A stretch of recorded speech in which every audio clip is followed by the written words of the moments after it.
And one of the most common questions I probably get is, how do I find co-founders? How do I find team members when I'm early stage, bootstrapping, etc.?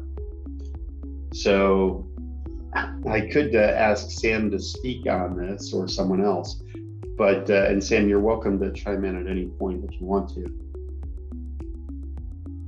So there's a few ways you can find a co-founder if we talk about that from a team building perspective. There are specific websites where you can go to find a co-founder. There are things like, just missed the name, but I had it.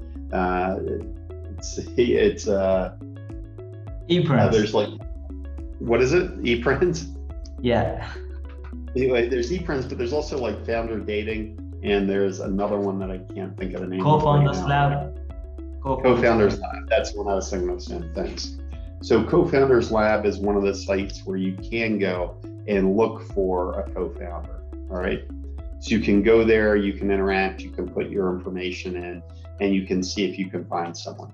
I have done that before when I was looking for a co-founder.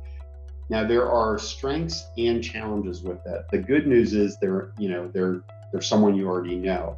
You have a relationship with them. Many founders look to their spouse as a co-founder. That becomes one way of finding a co-founder, right? People you know, the closest people to you. The strength of that is you know them. It can be very easy and trusting to get into the relationship. So those are strengths for that approach. Challenges for that approach are that they may not have the balanced skill set you need, right? So everyone has some strengths and some weaknesses. They may or may not have those complementary strengths that you're looking for. Slicing the Pie, I recommend as a book to read if you're considering how do you divide up equity.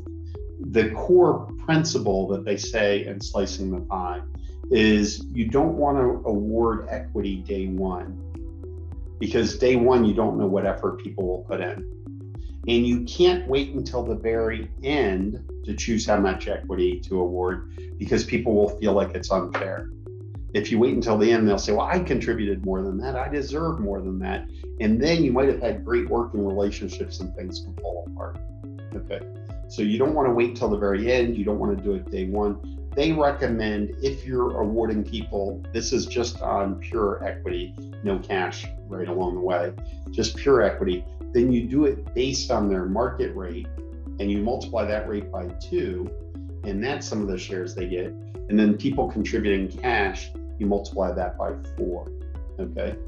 And then if you end up having investors come in, they're going to assign the value of the company and other things. And then you're going to have to, at that point, you'll look at distributing some of the equity from that perspective.